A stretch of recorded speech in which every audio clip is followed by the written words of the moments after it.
Olá, sempre um prazer ter você por aqui.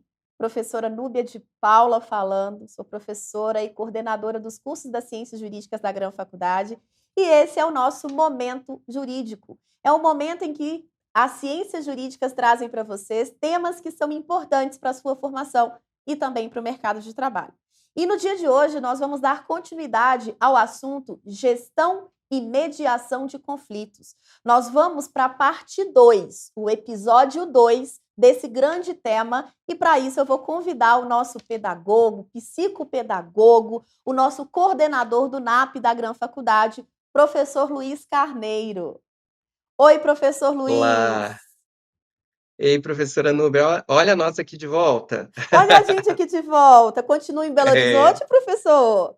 continuo em Belo Horizonte, também ornando com você. Meu óculos é vermelho, meu blazer Ó, azul. e Então, meu ó, conjunto estamos ornando. azul. Estamos ornando. Estamos muito Estamos, gran. não estamos em conflito de cores, professora. Não estamos em conflito de cores, nós estamos em plena harmonia, né, professor Luiz? Professor Perfeito, Luiz, professora. essa é a segunda parte, é o segundo episódio do nosso tema Gestão e Mediação de Conflitos. Você que não assistiu Perfeito. o primeiro episódio, busca lá no canal, no YouTube aí da Gran Faculdade. Nós já falamos o que é um conflito, os tipos de conflito. Agora a gente vai aprender. Pega o papelzinho para você anotar, para você treinar, para você desenvolver essa habilidade de como gerenciar um conflito. Professor Luiz, eu já ouvi muito falar em comunicação não violenta. Eu estou dando um spoiler aqui. Eu sou doida para entender esse mecanismo. Conta tudo para gente. Ah, perfeito, professora. A gente vai falar de comunicação não violenta, mas antes eu quero perguntar para vocês, como que a gente lida com os conflitos? Como que a gente lida com os conflitos, hein, professora? Olha, Eu vou vou né? vou vou falar. Pode falar. Tem uns Fala que você. batem, tem uns que batem, tem uns que agridem verbalmente, Uhum, fisicamente. Tem pessoas que introjetam aquele conflito e ficam o quê? Muitas vezes deprimidas. Existem várias formas, né, uhum. professor? Pois é. É importante a gente entender essas formas de lidar com o conflito, né. Tem gente que vai fingir que ele não existe, e ele estando lá, mas vai fingir que não existe. Outra vai deixar acontecer, vai Tem isso. acomodar e vai deixando o barco correr. Outras pessoas vão fazer igual você disse, vão digladiar, vão competir, né, a guerra é um fruto desse tipo de conflito. E o que a gente busca o tempo todo é esse meio de colaboração. O nosso objetivo, que é na gestão de conflito, é esse, é a colaboração, né, porque ele é mais assertivo e ele é um desafio mútuo na busca para a resolução de que contemple cada um dos envolvidos. Mas antes de falar de comunicação não violenta, eu queria falar um pouco de quais são os caminhos para a gente chegar nessa resolução de conflitos. Primeiro passo é a gente precisa entender os perfis dos atores ali envolvidos, né? A gente pode ver característica positiva tanto em uma pessoa mais agressiva, aquela pessoa mais ativa, que vai ser aquela que vai expressar claramente o que quer, que procura os resultados, quanto em uma pessoa que tem um comportamento mais passivo, que é aquela que ouve e demonstra empatia. Mas também, esses dois perfis têm atitudes que são extremamente negativas para a gente começar a pensar e refletir a gestão desse conflito, né? Por exemplo, uma pessoa que só critica o outro, que ataca, interrompe, ele está tendo uma atitude ativa, uma atitude proativa, mas ela está sendo extremamente agressiva e negativa. Em contrapartida, outras pessoas vão ser mais complacentes. A crítica é a si mesmo, né? E ela não expressa muito o que quer. Então, entender esses perfis é um dos pontos fundamentais para que a gente pensa no processo de gestão de conflito. Que aí a gente entra num modelo de resolução desses conflitos. Que aí os pontos para esse processo são o seguinte: como que eu vou contribuir para mediar e gerir esse conflito? É o primeiro ponto. Como descrever o problema? Qual é o tom da abordagem que a gente vai ter? É um outro ponto. A gente precisa ter uma escuta empática, né?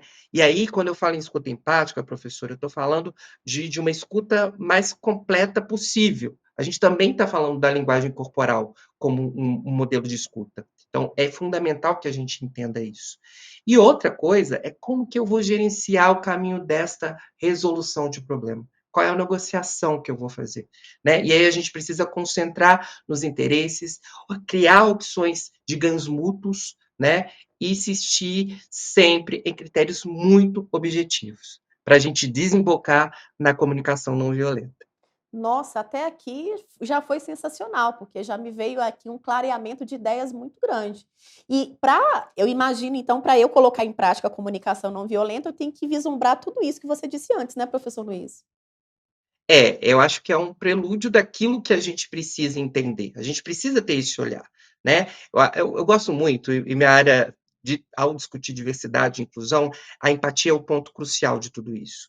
Eu acho que também, quando a gente está falando de mediação, de gestão de conflito, a empatia ela é um ponto crucial, né?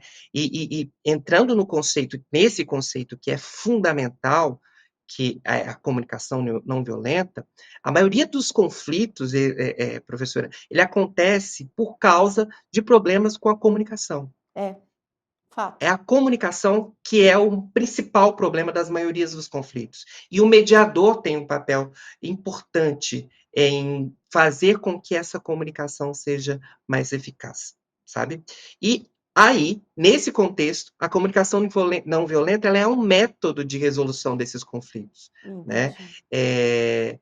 Diversos teóricos e cursos falam sobre essa questão, né, da comunicação não violenta. Professor, você sabe de origem, não? Sabe quem ultimamente é uma referência nessa discussão? Foi uma referência nessa discussão? Foi um divisor de águas? Você sabe quem foi? Quem? Você, professor.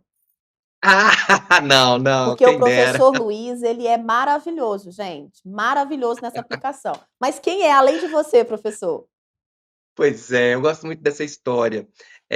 O psicólogo norte-americano Marshall Rosenberg, ele foi discípulo de Carl Rogers, então eu gosto muito disso. E no início dos anos 60, né, no meio daquele movimento dos direitos humanos, dos direitos civis e contra a segregação racial nos Estados Unidos, ele atuava como orientador educacional, né, em instituições de ensino, e tinha esse papel de ensinar a mediar as técnicas de comunicação.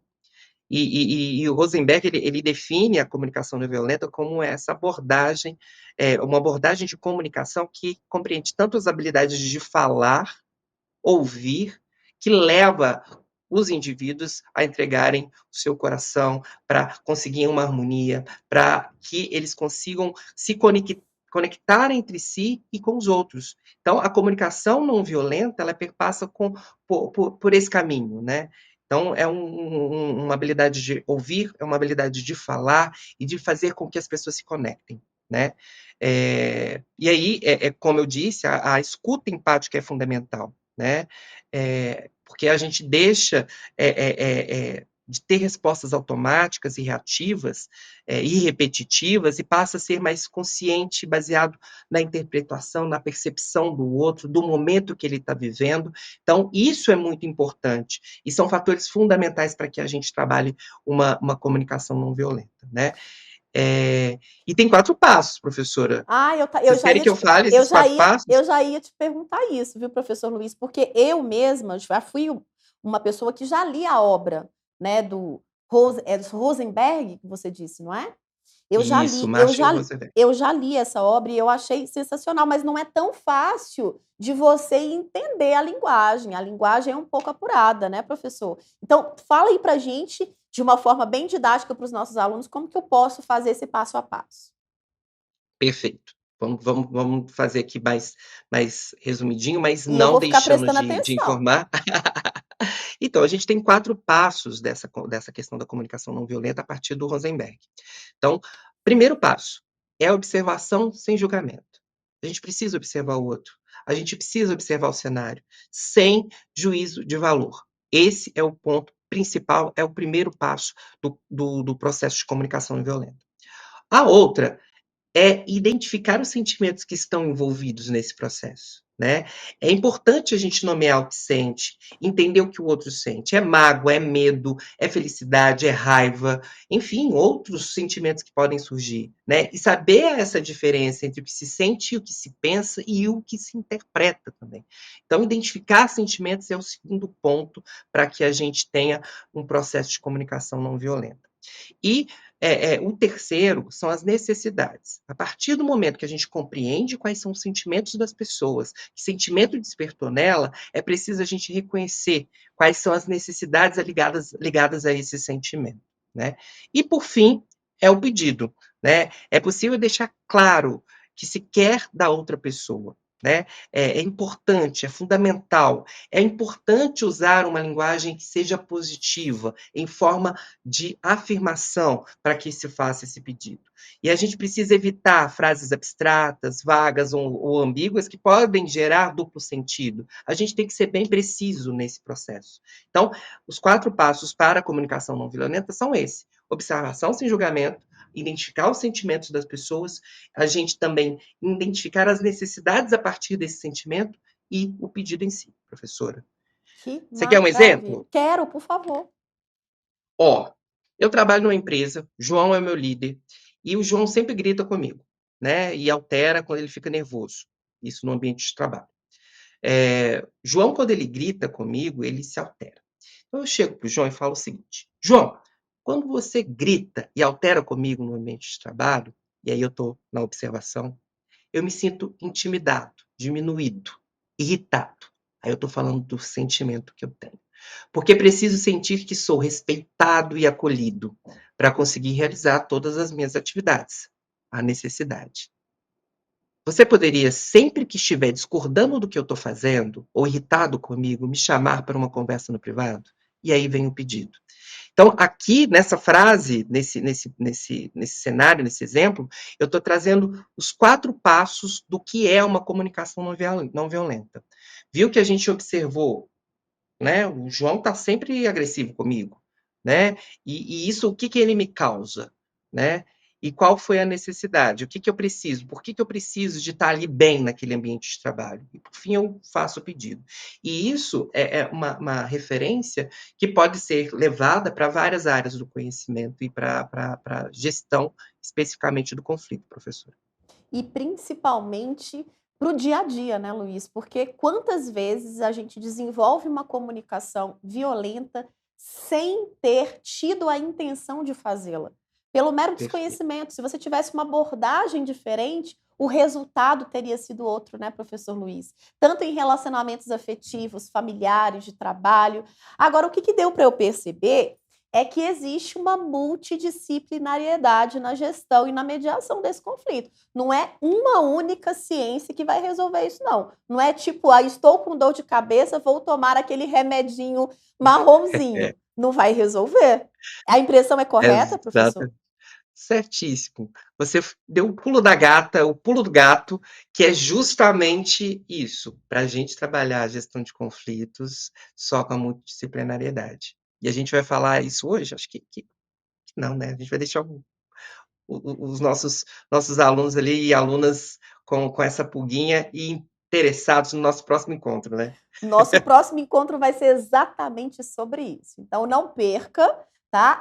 Até aqui nós falamos, então, de como gerir o conflito e principalmente a comunicação não violenta. Perceba que o professor Luiz já te deu o caminho das pedras, os 4 passos, te deu um exemplo onde você pode aplicar aí na sua vida como um todo. Professor Luiz, novamente, agradeço muito e renovo dizendo que o NAP da Gran Faculdade está em mãos maravilhosas. Eu que agradeço sempre essa parceria. E assim, gente, no próximo encontro a gente tem mais coisa, muita informação importante. Tem. Não perca as cenas dos próximos capítulos. Exato. Beijos. Pessoal, beijo para vocês e até o episódio 3, que é o nosso episódio final.